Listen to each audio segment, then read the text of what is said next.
For over 1600 years, the Trinity Doctrine has been presented as monotheism. But is that what it really is?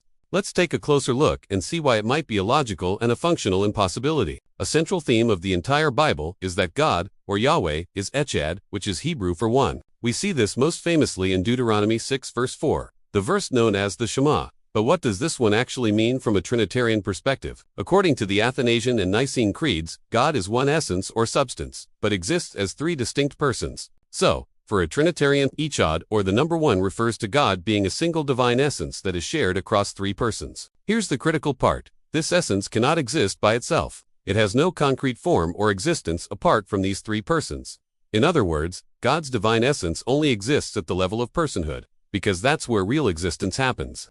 This means God doesn't exist as a single, individual being outside of the Father, Son, and Holy Spirit. That would imply a non-personal essence or force, an idea that has no scriptural support within the Trinity doctrine itself. So, for all practical and functional purposes, a triune God only exists at the level of persons within a structure of three individuals, not as a single being of one. If there are three real, distinct, divine persons, as the Trinity doctrine states, this implies three distinct divine centers of consciousness, or three minds, and three distinct divine minds, sharing the same essence is functionally equivalent to three distinct gods. So, the idea of one single God, or the concept of monotheism from a Trinitarian view, becomes abstract and non-referential. It applies to something, an essence, that never actually exists on its own.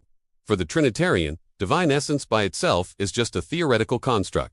So when a Trinitarian says God is one, it's a statement that struggles to find a concrete reality. Functionally, God is always three divine persons, because in the Trinity model, that is where God actually exists, not at the level of a single essence or a single being. This is what we call functional tritheism. So how can this dilemma be resolved?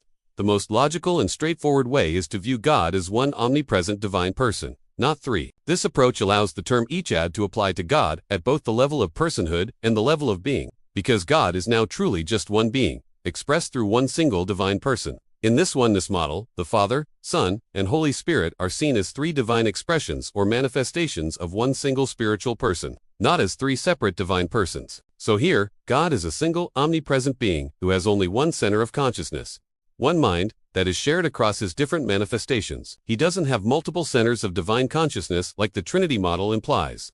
Because God is omnipresent, it makes perfect logical sense that he can reveal himself in multiple ways while still maintaining his oneness identity. Having multiple manifestations wouldn't distract from his singular nature, as he would always remain one being or one spiritual person, with one shared center of consciousness where real existence occurs. So, let's summarize.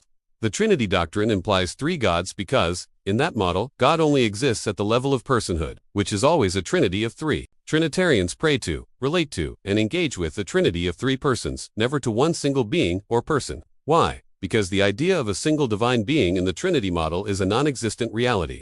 This is functional tritheism, and this is why the Trinity doctrine, in practice, cannot truly be classified as monotheism. If you found this video interesting and it made you think, please check out my channel for more videos just like this one. Thanks for watching.